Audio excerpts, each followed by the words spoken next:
नमस्कार. मी आहे भागुजी बुरुड. चला शिकूया या माझ्या चॅनलमध्ये आपले सर्वांचे स्वागत आहे. आज आपण रेफरन्सेस मेनू पाहणार आहोत. ह्या रेफरन्सेस मेनूमध्ये खूप काही ऑप्शन्स आहेत. तर त्यासाठी आपण पहिल्यांदा एक वर्कबुक ब्लँक वर्कबुक ओपन करूया. हे ब्लँक वर्कबुक ओपन झालेलं आहे आणि आपण इथे आता रेफरन्सेस मेनू सिलेक्ट केलेला आहे पहा. तर यात भरपूर असे ऑप्शन्स आहेत आणि त्यातलं पहिलं ऑप्शन आहे टेबल ऑफ कंटेंट्स.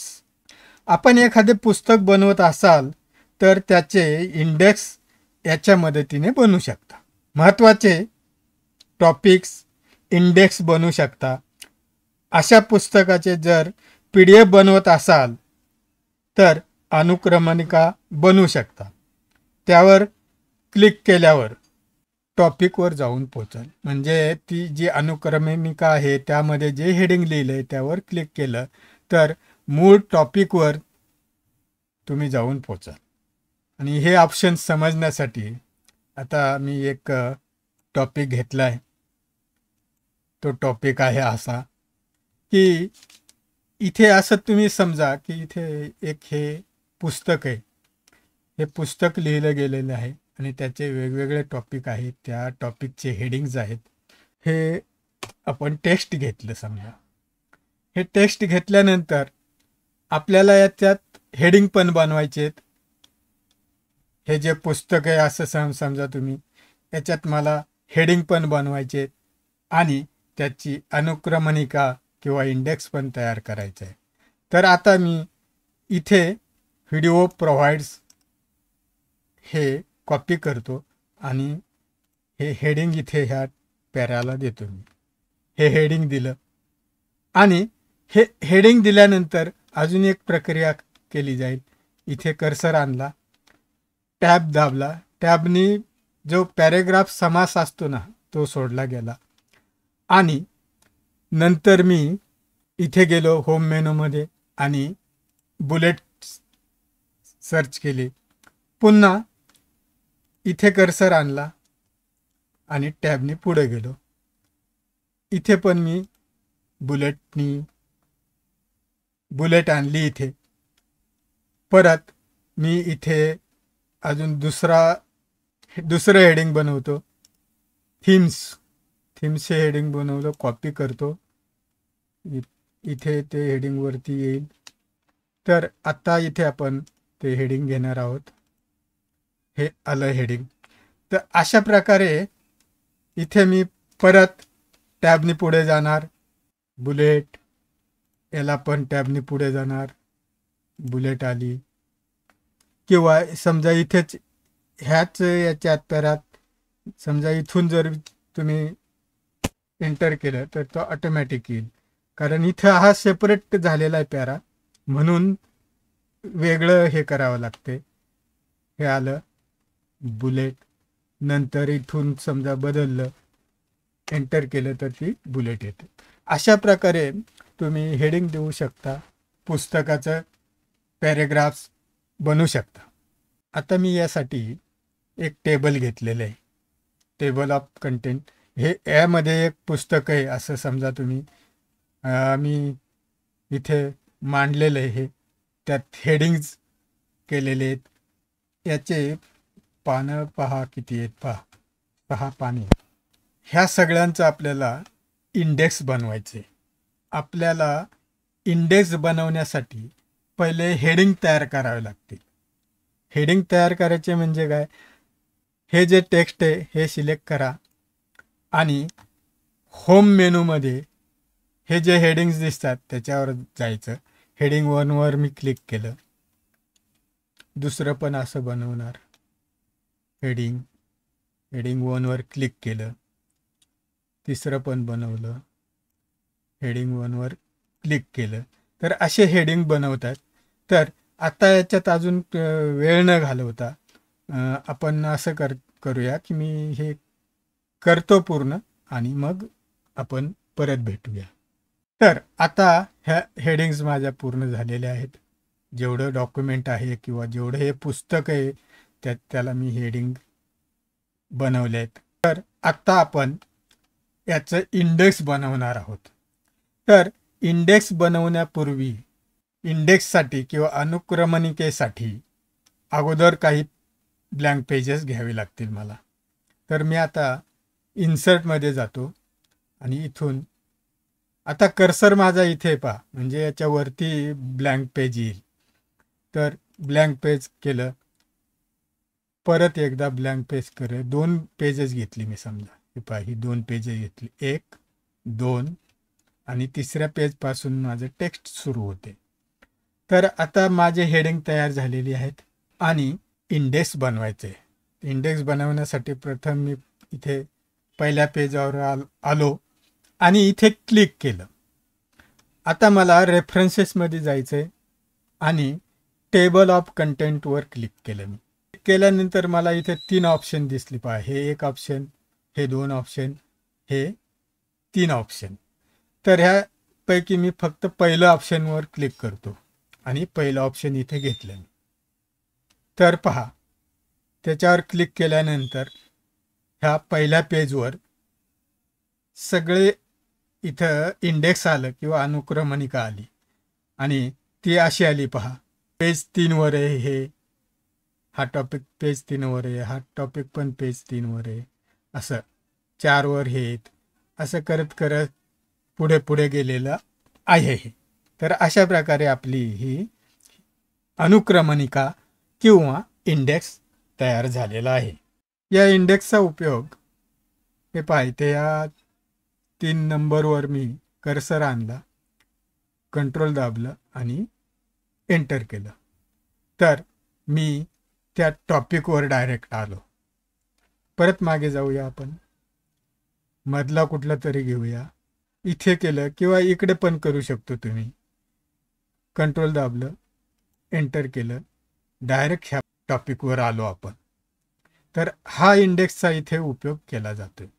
जर समजा इथं ॲडिशन करायचे असेल, अजून काही टॉपिक ॲडिशन करायचे असतील, तर ते कसे करता येतील? तर त्यासाठी आपल्याला इथे टॉपिक ॲड करावे लागतील. ॲड करायची काही गरज नाही आहे. मी माझ्याकडे इथे 2 सुटलेले आहेत पहा. इथे हा एक टॉपिक सुटला आहे ना, हा एक. तर आपण आता हे ॲड करायचं म्हणून आपण याच्यावर काम करूया. हे सिलेक्ट केलं. सिलेक्ट केल्यानंतर आपण परत होम मेनूमध्ये जाऊ. होम मेनूमध्ये हेडिंग 1 वर क्लिक केलं. हे दुसरं पण सिलेक्ट केलं, हेडिंग 1 वर क्लिक केलं आणि आता आपण पाहूया. आपण इकडे इंडेक्सला आलेलो आहे. इथे तर ते काय दिसत नाहीत आपल्याला दोन्ही, पण इथे आपल्याला आता ते ॲड करावे लागतील. त्यासाठी आपण अपडेट ह्या टेबलवर जाऊया. 2 ऑप्शन दिसतात आपल्याला पहा. Update page numbers only, update entire table. आपल्याला अपडेट एंटायर टेबल वापरायचे आणि एंटर करायचे. तर हे पहा, इथे हे 2 ॲड झाले आपले. हे 2 ॲड झाले पहा. इकडे शेवटी हे 2 होते, शेवटचा सोडून हे. आकृतीच्या जागी दुसरा मजकूर आणि आकृती बदला, असे 2 टॉपिक इकडे इंडेक्समध्ये ॲड झाले. हे 2 ॲड झाले. तर अशा प्रकारे तुम्ही टॉपिक ॲड करू शकता. थोडं पुढे जाऊया. टेबल ऑफ कंटेंटवर क्लिक करूया. यामध्ये आता आपण समजा पुढे गेलो तर अजून ऑप्शन्स दिसत आहेत. तर इथं कस्टम टेबल्स हे ऑप्शन आहे, त्याच्यावर क्लिक करूया. याच्यावर क्लिक केल्यानंतर आपल्याला असे हेडिंग दिसतात. हेडिंग 1, हेडिंग 2, हेडिंग 3 वगैरे वगैरे. आणि इथे शो लेवल्स असं दिसते. तर इथे 3 आहे, म्हणजे हेडिंग 1, हेडिंग 2, हेडिंग 3 असं 3 आहे. ही जी अनुक्रमणिका आपण बनवली आहे, त्या अनुक्रमणिकेमध्ये आपल्याला सब हेडिंग द्यायचे. सब पॅरा जो असेल त्याला हेडिंग द्यायचे. तर ते कसं देता येईल ते पाहू आपण. तर त्यासाठी आता मी इथे ही शो लेवल्स आहे याला 2 करतो. समजा इथं मी 4 केलं तर हे इकडे वाढणार आहेत पहा, पण मला 2च पाहिजे. मी 2 करून ठेवलं आणि ओके केलं. Replace this table of content yes S म्हणून पुढे गेलो. आता आपण यामध्ये अजून ॲडिशन करायची आहे. तर ती ॲडिशन करण्यासाठी इथे पहा, सेलवर क्लिक करा. ह्या टॉपिकमध्ये इथं सब टॉपिक आला आहे. ह्या लाईनीत आलं नाही, ते अजून आत आलेलं आहे. तर हा सब टॉपिक आलेला आहे. तर त्याला आपण सिलेक्ट करूया आणि होम मेनूत जाऊया. आणि आता आपण इथे हेडिंग 2 वर क्लिक करणार आहे. तर हेडिंग 2 वर क्लिक केल्यावर हा हेडिंग सिलेक्ट झालं, हेडिंग झालं. हे अजून काही करता येते का आपल्याला? इथे पहा, इथे पण हा सब टॉपिक झालेला आहे. परिचय शिकलात हे सिलेक्ट केलं. याला पुन्हा हेडिंग 2 वर क्लिक केलं मी. आणि आता मी परत इकडे जाणार. इकडे गेलो आपण, इथे रेफरन्सेसमध्ये गेलो. आता हे सब हेडिंग केल्यानंतर आपण परत इकडे ह्या टेबलमध्ये जाऊया आणि अपडेट टेबल करूया. तर याच्यावर क्लिक करूया. परत आपल्याला इथे तो डायलॉग बॉक्स आला आणि इथं अपडेट एंटायर टेबल वर कर्सर आणून ओके केलं. तर इथे पहा, ह्या सेलवर क्लिक करा. याच्यामध्ये हा अजून सब हेडिंग आलेला आहे. मुख्य स्क्रीनवर परत या. याच्यात सुद्धा हे सब हेडिंग आलेलं आहे. तर असं आपण सब हेडिंग वाढू शकतो. जर तुम्हाला हेडिंगची लेवल 3 पाहिजे असेल तर ते 3 तसे करू शकता तुम्ही. इथे कस्टममध्ये जाऊन जे डायलॉग बॉक्स दिसेल तिथे लेवल 3 करायची. तर अशा प्रकारे तुम्ही ह्या इंडेक्समध्ये ॲड करू शकता, लेवल बदलू शकता. आता पुढे जाऊया. इकडे पुढचा ऑप्शन आहे इन्सर्ट फुटनोट. इन्सर्ट फुटनोट आणि इन्सर्ट एंड नोट असे 2 टॉपिक आहेत पहा. तर आपण आता इन्सर्ट फुटनोट हे पाहणार आहोत. तर हे इन्सर्ट फुटनोट काय आहे? इन्सर्ट फुटनोट याच्या मदतीने तुम्ही तुमच्या पॅरेग्राफला नोट लावू शकता, जेणेकरून तुम्हाला त्याची आठवण राहील. याचा उपयोग तुम्ही तुमच्या अनेक प्रकारच्या कामासाठी करू शकता. हे पाहण्यासाठी मी इथे एक पॅरेग्राफ घेऊन येतोय पहा. हे अजून पॅरेग्राफ घेतले म्हणजे हे आता एकाच पेजवर आहे. अजून आपण याचा फॉन्ट वाढवू, जरा फॉन्ट वाढवला, इथे 14 केला. आता हे टेक्स्ट 2 पेजवर आलं पहा. आता आपल्याला नोट ॲड करायचे, पॅरेग्राफला नोट ॲड करायचे. तर त्यासाठी काय करणार आता पहा. मी आता ह्या पॅरावर आलो आहे. कुठे? गॅलरीज हा शेवटचा शब्द आहे. तर तिथे माझा कर्सर आहे पहा. आता मला ह्या पॅरेग्राफमध्ये अजून काहीतरी ॲडिशन करायचं आहे, पण मी ते आत्ता करणार नाही, ते नंतर करणार आहे. आणि ते नंतर करायची आठवण राहावी म्हणून मी इथे फुटनोट ठेवणार आहे, इथे फुटनोट लावणार आहे. तर ती कशी लावायची पाहूया. तर आता इथे मी कर्सर आणलेला आहे. रेफरन्सेसमध्ये गेलो आणि इन्सर्ट फुटनोटवर क्लिक केलं. हे इन्सर्ट फुटनोटवर क्लिक केलं. याच्यावर क्लिक केल्याबरोबर इथे पहा, एक हा आकडा आला. जिथं माझा कर्सर होता तिथे एक आकडा आला आणि नोटसाठी तो पेजच्या शेवटी आला. इथे आकडा आहे आणि तुम्हाला इथे काय मेसेज लिहायचा आहे तुम्ही इथे लिहा. हा मेसेज लिहिला आणि एंटर केलं.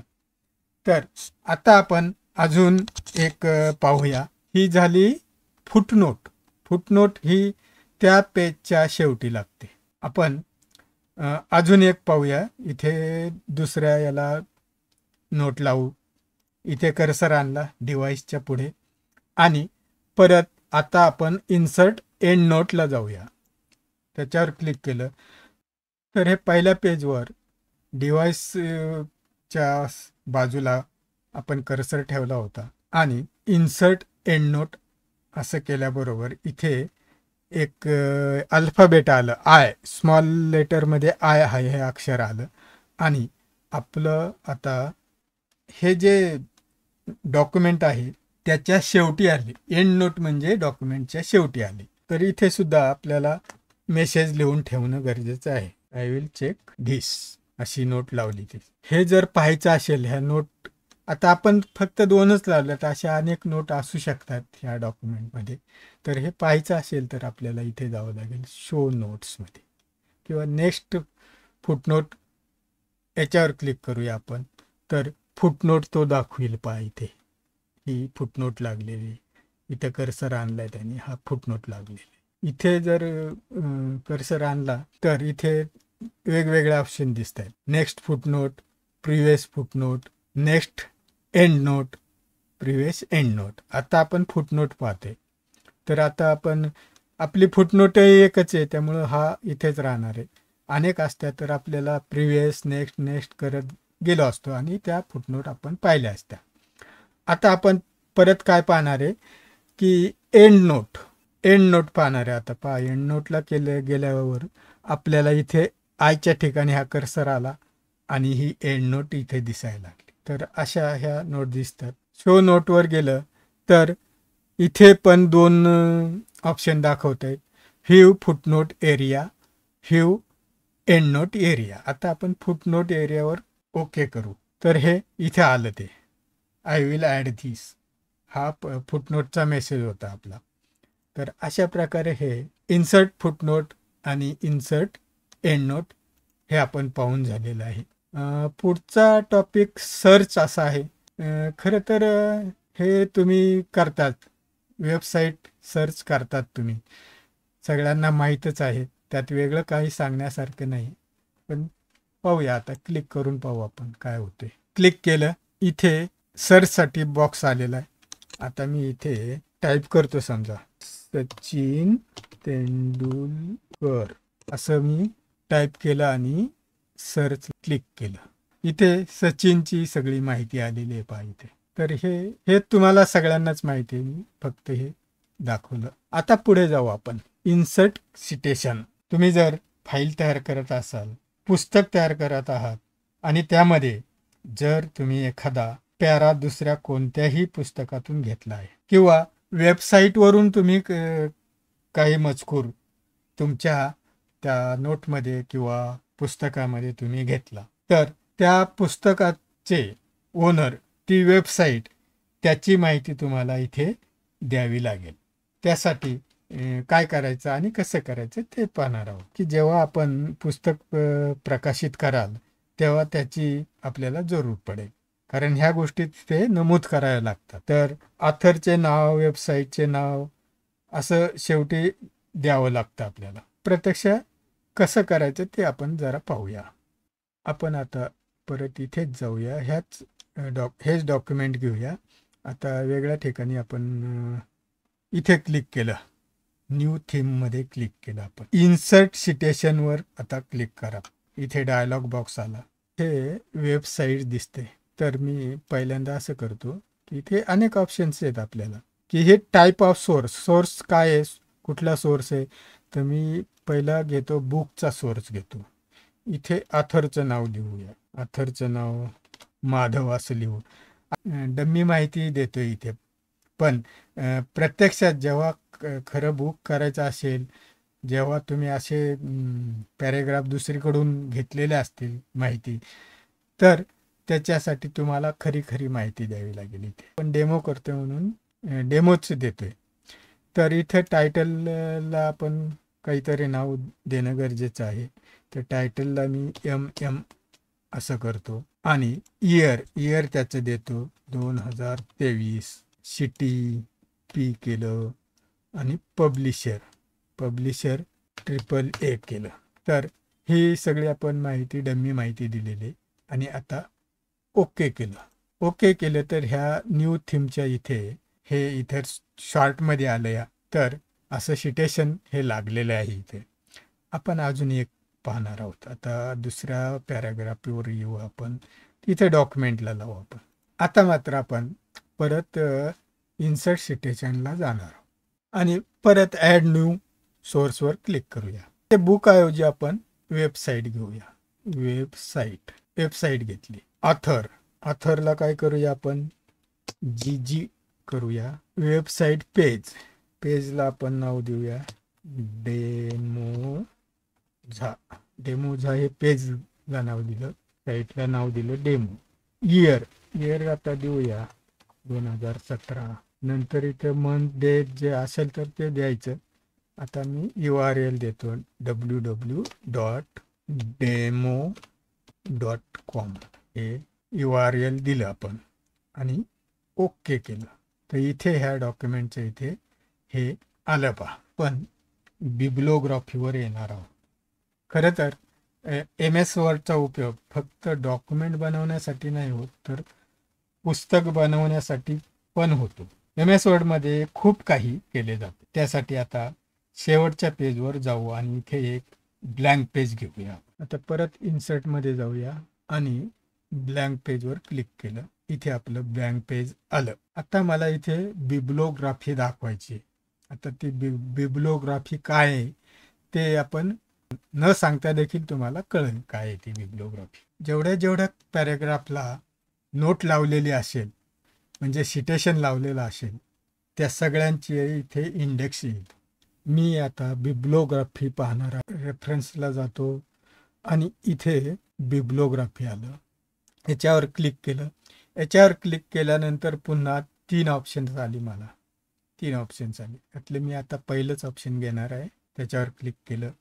पहा इथे बिब्लोग्राफी म्हणजे आपण जिथे जिथे नोट लावली होती की हे मी अमुक अमुक पुस्तकातून घेतलंय, हे अमुक अमुक साईटवरून घेतले, असं जे काय होतं ते इथे सगळं इथे त्याची अनुक्रमणिका म्हणा, इंडेक्स म्हणा, ते इथे आलं पहा. बिब्लोग्राफी पाहून झाली. आता याच्यानंतर आपल्याला इथे ह्याच ग्रुपमधला मॅनेज सोर्स हे पाहिजे. तर मॅनेज सोर्सवर गेलो आपण. इथे हा जो मॅनेज सोर्स आहे, जे तयार केलं होतं, सिटेशन तयार जे केलेले आहेत, जे मेसेज इथं लावलेले आहेत, ते मेसेज आपण एडिट करू शकतो. समजा यात काहीतरी चुकले, आपलं माहिती देताना चुकले, राहिले किंवा जास्तीची माहिती आली ती डिलीट करायची, तर अशा प्रकारे त्याच्यासाठी एडिट करू शकतो आपण. तर हे एडिट करू शकतो. अजून नवीन काही ॲडिशन करायचे असतील आपल्याला त्या पुस्तकामध्ये, वेगवेगळ्या पॅराला अजून नवीन करायचे असेल तर ते नवीन पण आपण करू शकतो. आणि जर हे डिलीट करायचं असेल तर ते डिलीट पण करू शकतो. हे असं डिलीट पण करू शकतो. पहा, हे डिलीट झालं तर हे डिलीट करू शकतो. आणि पुढे जाणार आहे, इन्सर्ट कॅप्शन ह्या टॉपिकवर जाणार आहोत. आता हे इन्सर्ट कॅप्शन किंवा हा ऑप्शन आपल्याला समजून घेण्यासाठी एक डॉक्युमेंट लागणार आहे. ते मी अगोदरच बनवून ठेवलेलं आहे, तर ते आपण पाहूया. इथे मी मुद्दामून एक इमेज घेतलेली आहे ह्या डॉक्युमेंटमध्ये. आता कॉम्प्युटर्स आहेत तर कॉम्प्युटरची इमेज घेतलेली आहे. पुढे अजून एक लावलेली आहे, डाटाबेसला ही इमेज लावलेली आहे. तर ह्या इमेज लावलेल्या आणि यातून आपण हा इन्सर्ट कॅप्शन हा टॉपिक समजून घेणार आहोत. हे सिलेक्ट केलं, रेफरन्सेसला गेलो आणि इन्सर्ट कॅप्शनवर क्लिक केलं. एक डायलॉग बॉक्स आलेला आहे पहा. आता इथं फिगर 1 म्हणते आणि पोझिशन बिलो सिलेक्टेड आयटम, ह्या सिलेक्टेड आयटमच्या खाली ती हे आलं पाहिजे. तर आपण ओके करूया. हे पहा, फिगर 1 इथे आलं. तसंच आपण ह्या दुसऱ्याला पण लावून पाहू. इन्सर्ट कॅप्शनला गेलो, इथे त्याने ऑटोमॅटिक फिगर 2 दाखवली पहा, आणि ही पण बिलो सिलेक्टेड आयटम. तर हे ओके करूया. पण याच्यापूर्वी अजून तुम्हाला सांगायचं की इथे लेबल्स जे आहे त्याला फिगर 2 आता जे म्हणते, तर इथे मी क्लिक करतो. इथे टेबल असतं, इक्वेशन म्हणजे आपली गणिती इक्वेशन पहा आपण पाहिलेत, तर ती इक्वेशन्स जी असते तर त्यालाही आपल्याला असे हे लावता येतात. फिगर 1, फिगर 2 किंवा टेबल असतील तर त्या टेबल 1, टेबल 2 असं येतं. इक्वेशन 1, इक्वेशन 2 असं येईल. आता आपण फक्त फिगर पाहतोय म्हणून हे फिगर ठेवलेले आणि आता मी ओके करतो. हे पहा, इथे फिगर 2 आलं. याचा फिगर 1, फिगर 2चा उपयोग काय होतो पहा. तर समजा माझ्या ह्या पुस्तकात, माझ्या ह्या डॉक्युमेंटमध्ये अनेक असे इमेजेस आहेत, तर त्याची एक इंडेक्स बनलं जातं आणि त्या इंडेक्सवरून आपल्याला ज्या इमेजवर जायचं त्याच्यावर जाता येतं. तर असं आपण त्या पुस्तकात किंवा डॉक्युमेंटमध्ये करू शकतो. फिगर्स तयार केलेल्या आहेत. आता आपल्या डॉक्युमेंटमध्ये ह्या 2च आहेत. तर आपण आता पुढे जाणार आहोत आणि इथे एक ब्लँक पेज घेणार आहोत. ब्लँक पेज घेतलं कारण आपल्याला त्याचं इंडेक्स करायचे. तर ते करण्यासाठी इथे ब्लँक पेज घेतलं, रेफरन्सेसला गेलो आणि इन्सर्ट टेबल ऑफ फिगर्स याच्यावर क्लिक केलं. तर हे अनेक फिगर्स इथे दाखवले आहेत त्यांनी. आपल्याकडे जेवढ्या असतील तेवढ्याच आपण करणार आहोत. तर इथे ओके करूया. तर आपल्या 2च फिगर्स आहेत आणि फिगर 1 ही पेज 1 वर आहे, फिगर 2 ही पेज 2 वर आहे, ही माहिती दिली. अजून फिगर्स असतात तर त्या अशा आलेल्या असतात. असं हे इन्सर्ट कॅप्शन आहे. यातील क्रॉस रेफरन्स जे आहे ना, हे क्रॉस रेफरन्स आपण अगोदरच पाहिलेले. पहा इथं इन्सर्ट मेनूमध्ये क्रॉस रेफरन्सेस आहेत. जर तुम्ही पाहिलेलं नसेल तर त्या इन्सर्ट मेनूमधील माझा तो व्हिडिओ तुम्ही पाहू शकता ह्या क्रॉस रेफरन्ससाठी. तर आपण परत रेफरन्सेसला जाऊया. मार्क एंट्रीसाठी आपल्याला डॉक्युमेंटच्या शेवटी इम्पॉर्टंट वर्ड्स आपण आणू शकतो. असंच एक पेज तयार करू शकतो की ते पहा पुस्तकाच्या शेवटी असे असतात शब्द, तर जे इम्पॉर्टंट शब्द आहेत ते मात्र शेवटी आणले जातात असं. तर त्यासाठी आता आपण इथे मार्क एंट्री याचा उपयोग करणार आहोत. तर आता मी मार्क एंट्रीवर क्लिक करतो. आता क्लिक केल्यानंतर मला इकडे ह्या माझ्या पुस्तकात जायचे. आता मी इथून हा शब्द जो मला हा प्रोव्हाइड इम्पॉर्टंट शब्द म्हणून घ्यायचा आहे तो सिलेक्ट केला आणि इथे येऊन मी क्लिक केलं. तो इथे आला. पहा इथं आल्यानंतर आपल्याला काय करायचं आहे की इथे मार्कवर क्लिक करायचं आहे. मार्कवर क्लिक केलं. हे मार्कवर क्लिक केल्यानंतर पहा काय झालं, हे असं काहीतरी आलंय. आणि पुढे जाऊया ना, अजून शब्द ॲड करूया आपण. फुटर घेऊया आपण. चला इथं क्लिक करायचं, फुटर आलं. मार्क करा, पुन्हा स्टाईल्स घेऊ आपण.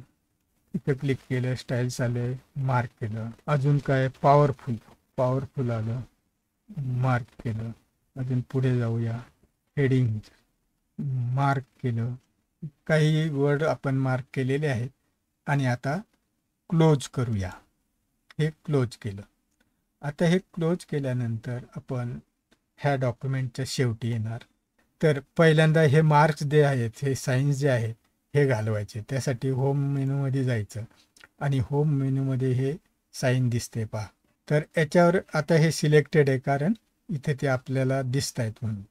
याच्यावर क्लिक करू, ते निघून जातील. आणि आता मी इन्सर्टमध्ये जाऊन ब्लँक पेज ॲड करणार. हे ब्लँक पेज आलं आणि परत रेफरन्सेसमध्ये गेलो आपण. इन्सर्ट इंडेक्सवर क्लिक करूया. क्लिक केल्यानंतर हा डायलॉग बॉक्स आलेला आहे. कॉलम किती करायचे आहेत असे विचारले, तर कॉलम 2 ठेवूया आपण, जाऊ द्या, असू द्या. आणि ओके करूया.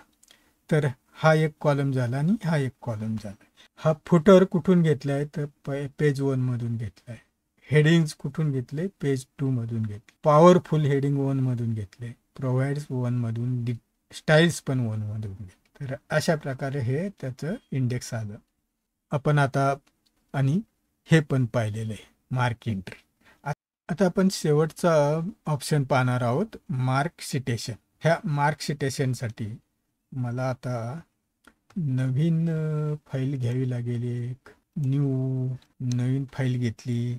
इथे मला टेक्स्ट घ्यावं लागेल. हे टेक्स्ट घेतलं. आता हे मार्क सिटेशन आहे आणि इन्सर्ट सिटेशन ह्या दोघांचाही संबंध आहे. मार्क एंट्री आणि इन्सर्ट कॅप्शन ह्या दोघांचा संबंध आहे. तर आता हे मार्क सिटेशन पाहण्यासाठी पहिल्यांदा मला इथे इन्सर्ट कॅप्शन करावं लागेल. त्यासाठी मी इथे कर्सर आणला. आता मी नव्याने इन्सर्ट कॅप्शन करतो कारण मगाचं ते डिलीट केलेलं आहे आपण. Add new. चला वेबसाईटच घेऊ. वेबसाईटवर आपण टाकला, थरचं नाव, वेबसाईट पेज डेमो हा पहिलं होतं. आता का करू आपण डेमो का. साईट डेमो इयर 2015 इयर आलं आणि URL www.demo.com आणि ओके केलं. तर हे ओके झालं. आता आपण मार्क एंट्रीला जाऊया. मार्क एंट्रीला गेल्यानंतर आपण आता ही एंट्री मार्क करणार आहोत. हे सिलेक्ट केलं आणि इथे क्लिक केलं, ते इथे आलं. ही एंट्री मार्क केली आपण. ही मार्क केली, त्याची कॅटेगरी आहे केसेस, पहा हे लक्षात ठेवा. आणि आता क्लोज केला. तर हे क्लोज केल्यानंतर आपण पुन्हा पेजच्या शेवटी आलो. पुन्हा होममध्ये जाऊन हे सायन्स काढून टाकले, हे सायन्स काढून टाकले. इन्सर्टमध्ये गेलो, ब्लँक पेज घेतलं आणि आता ह्या ब्लँक पेजवर आपण इन्सर्ट टेबल अथॉरिटी करूया. ऑल नाही, इथं केसेसवर क्लिक, कॅटेगरी आपली केसेसची होती, केसेसवर क्लिक करूया आणि ओके करूया. तर हे केसेसचं इथे आलं असं. तर अशा प्रकारे हे आपला रेफरन्सेस टॉपिक इथे संपलेला आहे. हा टॉपिक आवडला असेल तर लाईक करा आणि सबस्क्राईब केलं नसेल तर सबस्क्राईब मात्र जरूर करा. धन्यवाद.